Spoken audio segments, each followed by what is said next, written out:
Welcome to the Chop Team. I'm your host, Seth the Dark Child. I'm your host, twinsinc.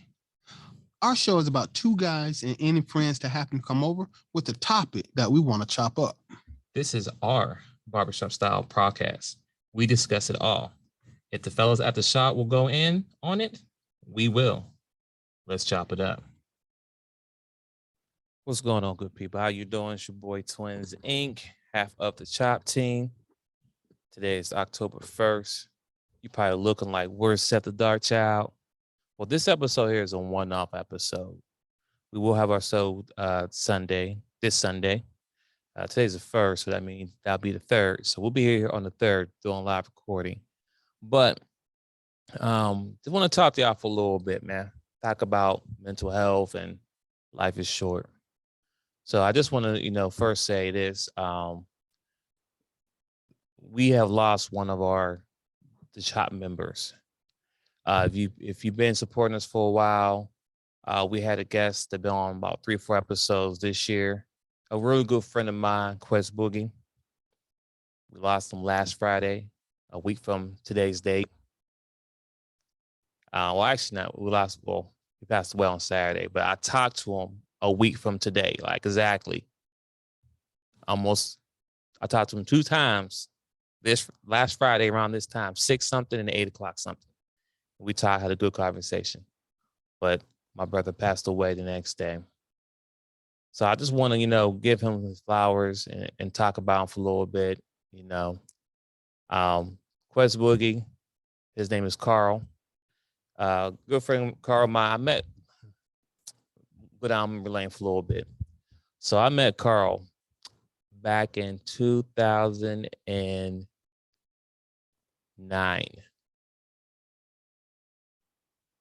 Yeah, 9. Yeah, 2009. And it's weird because I met him through my wife. We all worked for the same company at that time frame. I was in one department and there was another department, but we were really good people. You know what? I'm gonna say 10. It was 2010 I met him. So how I met him, because me and my wife, we got married in 2010 as well. We got married in 2009 really, but we had our big wedding July 3rd, 2010. And how I met him, because he was our barroom dancer. So for the people who've been rock with me since forever, at my wedding, me and my wife performed a routine, a ballroom dance. It was very smooth and slick, but it was shout out to my brother, Quest Boogie, aka Carl, because he was a ballroom instructor. So he was really good. He could really move. And that's how me and him linked up. He came to the crib multiple times, first to hang out because traffic in Atlanta is crazy. So if you live in Atlanta and you get off around 5 o'clock, you got to drive across town, yeah, you'll need someone to kick it for a few hours. So you always come to my crib, we chill, we kick out. My wife always cooked food, we always ate, and we would play video games and chill. But yes, Quest Boogie, aka Carl, he taught us how to dance, and that's how our friendship started from there. And then, one of the things about my wedding is that he met his wife at my wedding. At my wedding, he met his wife. Matter of fact, we was playing Madden. I want to say he was playing with the Cowboys. And this is where I had Marion Barber. So all my football heads and Madden dudes, who Martin Barber was at that time. He was a beast, right? He was like, anyway, look him up, Marion Barber. And I was playing with the Steelers. So we was playing a video game, chilling my business. And then his wife walked in. We was like, we didn't know. We just looked like, who that? I'm like, I don't know who that. And come find out that my wife's friend, they was going to hang out. And he gave me a look like, I was like, I got you. I'm going to see what I could do. You know what I mean? But anyway, fast forward. Long story short, I'm not getting into all that. But they hook up. They got married. Just that simple. Boom. So we got married 2010. I want to say they got married either 11 or 12. But we've been rocking from that 2010 date all the way up until now, right? And, we have kids. Our wives are best friends. So I want to say they planned this. So our sons are months apart.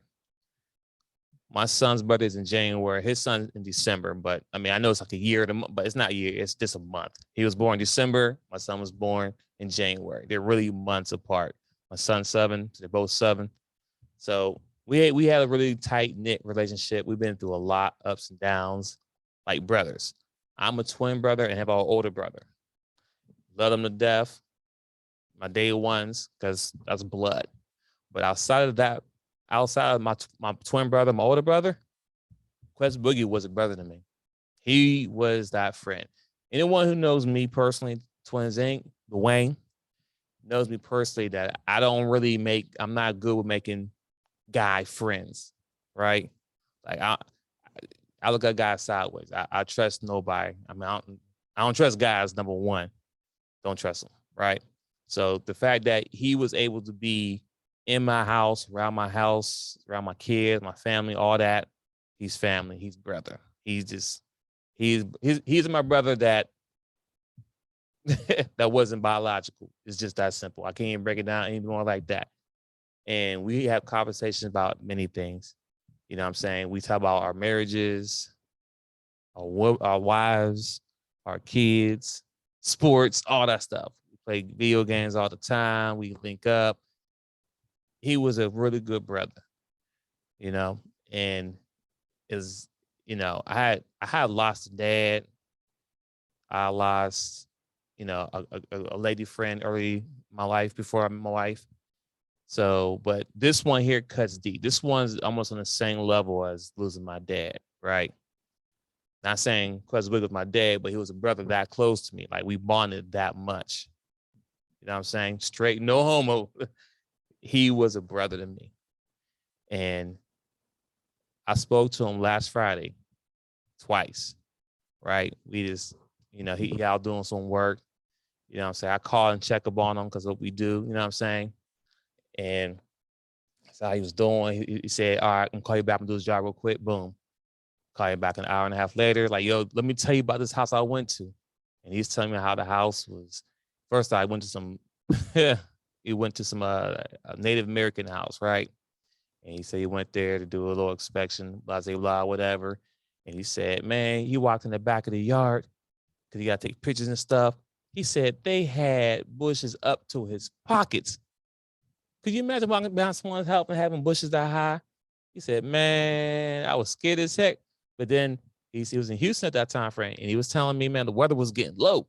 So what that means is that, mosquitoes come out more when the sun goes down. I don't know why, but that's happened to be the case with what's going on. But he said, man, they tore his butt up. Like he got bite marks on his arm. He's like, man, he's telling me in the car. I said, man, as I'm driving, I could see the bumps in my arm. That's how much they tore me up. Like he said, he had like 30 mosquito bites. It's cracking up. But anyway, he said, wait, there's more to the story. I said, more to the story? I said, man, I had to go inside because I got to draw sketches and stuff. I said, oh, Lord, what happened? He said, man, I walked in the crib. They had dirty clothes stacked up to the ceiling. I said, oh, man, I'd have ran out that house. I'm like, know what? I'm about to pass on this house. He said, as he was walking through that home, anyone who's a homeowner or been in the house and has ever been in the attic, and you walk in the attic, you can't just go up in the attic and walk over because if you do, you're gonna fall through the roof. And so in the attic, they have baseboards where you can walk to get to certain parts of the attic, right? So you gotta stay on this. If you step off anything else, you're gonna have a hole in your roof. Funny story. Chunky the Don, he been on a show early in the game. He been following the Chop team, but Chunky the Don, when we was renting the house, our furnace is up in the attic as well, right? And apparently the light went out. He went up there to kind of light it. Yeah, I guess he was walking around and so. But long story short, this man fell through the roof. Now he didn't fall all the way through, but his leg was dangling. Had a nice big hole in my shower. But anyway, so that's when I'm just giving you an idea about the attic. And so he's telling me as he's walking through these people's house, he got to make sure he walked on these boards. If not, he's gonna fall through the floor. He said, oh my goodness, I ain't never been in the house, been so nasty and funky in my life. I started cracking up. But he's like, yeah, man, I'm gonna get something to eat. I'm gonna get hell. I'm gonna stop at CVS because these bites were tearing my arm up because I'm on that. He said, listen, man, because I guess he was in Texas at that time frame in Houston, but he was a little distance away from his location where he was staying. So he said, hey, man, if you don't hear from me, man, Texas Chainsaw. And we started cracking, laughing up, whatever. I said, man, shut up, man. And he was telling me he was going to see his son next day. I said, oh, that's dope. Because his son didn't know he was in town. So that's going to be a pop-up. Because we always talk about our sons. Our sons, like I said, are a month apart. And it's cool because we all play Fortnite together. You know, it'd be my kids and his son, because he got one, I got two, I got a boy and a girl, but we'll all be there kicking it, playing games and stuff. Just having a good old time, cracking, laughing up. So anyway, so he said, Texas Chainsaw. I better shut up. But it was tough. Like I said, he was telling me that tomorrow, the next day, Saturday, he gonna pick up his son and they'll have a good old time. I'm like, that's dope. I said, when you get back, come through, man, so we can get this man and we'll bust your head. And also I need help.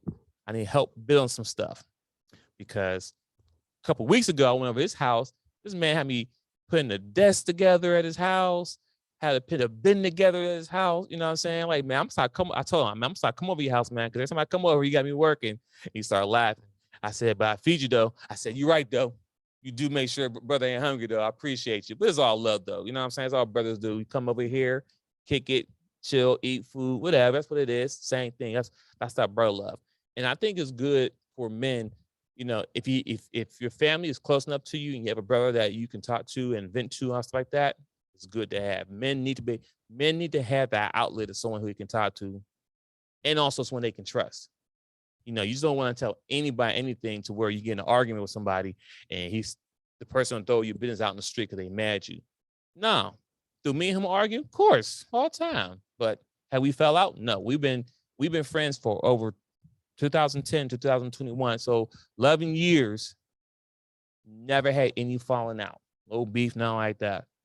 I tell him stuff, he tell me stuff, we crack it up, whatever. We've been on trips together and everything. But anyway, back to the story.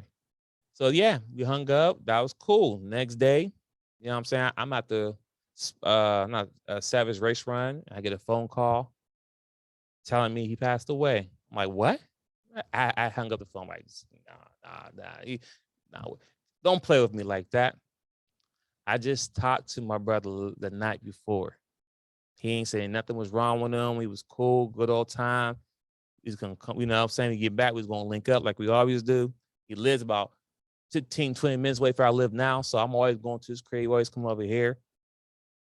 Yeah, our brother, Questboogie, passed away, man. It's tough. It's tough. It's tough. It's tough, man. There's no words.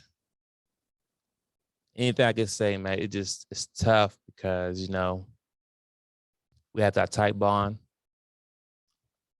You know what I'm saying? And our sons, we have plans that what we're going to do with our sons at the same age, football, sports, whatever. We had things we're going to do. We even talked about how we're going to raise our sons differently than us. He was telling me his story as, you know, he grew up with his mama first, and then things happened where they live with his dad. And he really was happy and blessed to have these valuable years with his dad growing up. And now when he had his own son, he knew how he wanted to raise his son, and the things that he went through growing up, he wanted to make sure his son didn't have those hurdles per se, right? And life lessons and things. So now, like the fact that he's gone now, it's like, oh, it hurts, you know? And, you know, his son, they live in Houston, so, but our kids are like best friends. So I'm always going to be around his son. But, you know, I'm going to try to do my best to kind of not be his dad, but before to help be that guidance and, you know, help carry on the legacy that he wanted to have for his son, the conversation, the things that he wanted his son to be, and, you know, at least the knowledge, you know what I'm saying? Because, you know, our age, like I'm 39, I'll be 40 next year, but the way that we grew up, there's a lot of things that we didn't know about life, and we had to learn through trials and tribulations. And that's one thing that we was definitely going to pour into our sons and my daughter, the knowledge that we didn't have so they can do better than us, right? And I think that's the goal when it comes to parenting, is that as a parent, you always want to make sure you get your kids all the tools and resources so they can be a better version of their self. Like, I want my kids to do better than me. And I want my kids, when they have kids do better than them. It's how life should be. It shouldn't be like, oh no, well, they got to figure out for themselves. See, that's where we as a whole fall short with developing or helping our younger generation, because people are just like, I want to say selfish, or just don't want to see the next person happy, next person succeed. It's like, because I wasn't happy in my life. Well, you got to figure out yourself because no one told me. We got to break that cycle. We got to break that chain. Listen, I get it. There's only one life to live. And I'm learning firsthand right now. I'm losing one of my best friends. One of my closest best friends here in Georgia. Because at this point now, I still got Seth the DaRkchild, my brother too, as well. But me, Questboogie, man, that's 10 years plus. 10 years plus of friendship. Everything. Travel, vacationing, kids, all that. We just did, like this summer, we had our kids and went to an indoor, I can't think of the place's name off the top of my head, but with a jump house. Kids had jumping house, they had go-kart, they had climbing, virtual reality. We spent a whole day in there with our kids. Was we sore? We tired? Yes. But guess what? We did it for our kids. And they had a ball. And we went to the movies. I can't think of the movie we saw, but those two was knocked out asleep. Got pictures of him and his son. And I'm glad I had those moments to enjoy. Listen, ladies and gentlemen, life is short. You do not know when someone's not going to be here anymore. Listen, I don't care if it's a simple text. Reach out to your loved one. Just tell them you love them. You know what I'm saying? Everything's good. You just want to tell them you love them, because you do not know or will not know when it's your time to go. It's just that simple. Going through a tough week last week, and even now, just thinking about it, I was given 2 opportunities Friday to talk to my brother, not knowing those last 2 times will be a goodbye, like goodbye. It's tough to think that he's not here no more. It's a week from today. No. But I wanted to get this out off my chest. I had to get it vented out and put it out there. We'll be back, like I said, Sunday, me and Seth the DaRkchild, some good topics. But I had to get this off my chest and just let salute to him. I wanted to put this out here in the atmosphere because he has his content on my channel, and our the Dachopteam platform is there as well. And one of the things about the podcast or even YouTube that we are doing, me and Questboogie and Seth the DaRkchild was doing, is that the information we're giving now is for the younger generation, for young people to take bits and pieces of it, and run with it. If the information that I'm telling now, if I knew when I was younger, I probably would have navigated through life a little differently. But also on top of that, all this, if something were to happen to me, the twinsinc, Dwayne, and my kids want to hear my voice and know more about me, right? Guess what? I'm online. They can find me on YouTube. They can find me on a podcast, on all platforms. My content is out there. So, I just leaving a digital footprint for my kids. And I said it because, my dad died when I was 15. Now, mind you, cell phones was just coming out around that time frame. My dad had a cell phone. He had one of them big block cell phones, right? Big flip ones, big one, weigh like 5 pounds. Yeah, he had one of those. But I said because after he passed, or when he passed, trying to get anything from him, a piece of anything from him, is like pulling teeth, because my dad grew up in the era there was no cell phone, there's no social media. So any pictures that he may have as a kid or a teenager or whatever, it's in someone's house somewhere, buried down in a photo albums. And yes, my young folks, we take pictures and put them in photo albums. We open the photo album up and you flip through it and see pictures of everyone. It's not going on social media. No, we have actual physical photo albums. I know my mom got some in her house right now. So next time I visit my mom in Pittsburgh, I'm definitely going to try to go, and I'm not going to take your pictures, Mom. I just want to see the pictures, and I'm going to take it with my cell phone, and I'm going to take a picture of it so I can have a digital copy. Okay? You can keep your pictures. I just want a digital copy. I say that, ladies and gentlemen, my mom do listen to the show as well. So when I come up there, she'll know what I'm doing. I've been taking down my pictures. I'm not, Mom. Just want to get a picture so I can always have the photo. But yes, ladies and gentlemen, thank you for tuning in to the Dachopteam.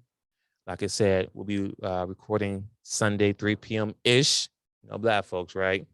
Not sure what the topic is going to be this Sunday, but we'll have something to talk about. The episodes drop on Monday mornings, 7 a.m. on Apple Podcasts, iHeartRadio, Spotify, Spreaker. They're all the major ones. I think Google something. We're out there. So if you just type in the Dachopteam, it'll pop up. Also, another plug-in too, twinsinc is my own personal show as well. twinsinc Talk. And also on Mondays, only on Stereo app, we have The Real Deal versus How You Feel with me, twinsinc, and Miss I Speak Life. And her IG is You Are Covered. And we have talked about some great topics. I think the topic we have for Monday, and also is Monday on The Real Deal versus How You Feel, it's Monday at 6 p.m. on the Stereo app. So go to your Google Play Store, Apple Store, and download Stereo app. Free app, download it, follow twinsinc, follow Miss I Speak Life. If you follow me, you'll be easy to find Miss I Speak Life because we do the shows together all the time. But follow us. The topic we have for Monday for The Real Deal versus How You Feel is dating. Is dating still a thing in 2021 and 2022? Is dating still a thing? And we'll dive more into that in our conversation on The Real Deal versus How You Feel. So once again, ladies and gentlemen, thanks for tuning in today on this Friday night. And I'm loading this up tonight as well because I want to make sure it's fresh out there. And like I said, your significant others, whoever, you hug them, you tell them you love them. Tomorrow is not promised. All right, ladies and gentlemen, thanks for tuning in. I'm your host, twinsinc, and I'm out. Later.